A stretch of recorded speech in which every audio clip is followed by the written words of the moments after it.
মমতা বন্দ্যোপাধ্যায়ের অনুপ্রেরণায় তৃণমূলের নবজোয়ার কর্মসূচি চিরকালের মতো আমাদের সর্বভারতীয় সাধারণ সম্পাদক শ্রী অভিষেক ব্যানার্জি 60 দিনে। উনি তো বাচ্চার মতনই ট্রিট করেন। দলের এগেইনস্টে আমি কোনোদিন কথা বলিনি। আর রাজ্য রাজনীতিতে আচমকাই ঝড় তুলে দিল এক খবর, যা সোশ্যাল মিডিয়ায় দাবানলের মতো ছড়িয়ে পড়ল।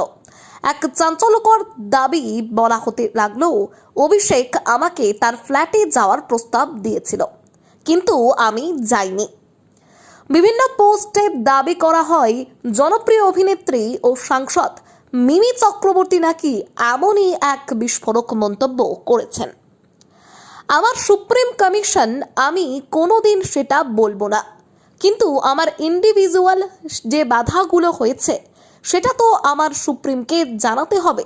ভাইরাল হওয়া সেই পোস্টগুলিতে আরও বলা হয়, মিমি নাকি তীব্র ক্ষোভ উগরে দিয়ে বলেছেন, অভিষেকের এই ধরনের আচরণের জন্যে আমি দল ছেড়েছি। সে আমাকেও রেখেছিল, কিন্তু আমি যাইনি। অভিষেককে তো জুতো পেটা করা উচিত। এমন আক্রমণাত্মক মন্তব্যের দাবি নেট জুড়ে ছড়িয়ে পড়তেই চারিদিকে শুরু হয়েছে তীব্র আলোচনা। চায়ের দোকানের আড্ডা থেকে শুরু করে রাজনীতির অন্দরমহল, সব জায়গাতেই আলোচনার কেন্দ্রে উঠে এসেছে এই খবর।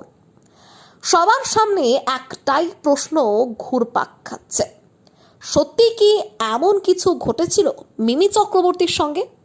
তিনি কি সত্যি এত কড়া ভাষায় অভিষেককে আক্রমণ করেছিলেন? সাধারণ মানুষ থেকে শুরু করে মিমির অনুরাগীরাও এই ভাইরাল দাবির সত্যতা জানতে চায়। বিভিন্ন সংবাদ মাধ্যমেও সেই মন্তব্যের উৎস খুঁজতে অনুসন্ধান শুরু করেছে, কিন্তু গভীর খোঁজ খবরের পর সামনে আসে সম্পূর্ণ ভিন্ন তথ্য। পরে বিস্তারিত অনুসন্ধানে জানা যায়, বাস্তবে এমন কোনো ঘটনাই ঘটেনি। মিমি চক্রবর্তীকে ঘিরে জড়িয়ে পড়া পুরো বিষয়টি ছিল ভিত্তিহীন, ঘটনাই ঘটেনি। মিমি চক্রবর্তী নিজেও কোথাও প্রকাশ্যে এই ধরনের কোনো কথা বলেননি। পুরো ঘটনাটি ছিল সোশ্যাল মিডিয়ায় উদ্দেশ্য প্রণোদিতভাবে ছড়িয়ে পড়া একটি গুজব। ডিজিটাল দুনিয়ায় কিভাবে সম্পূর্ণ কাল্পনিক একটি গল্প মুহূর্তের মধ্যেই সত্যি বলে প্রতিষ্ঠিত হয়ে গেল, তারই একটি বড় তলাহট।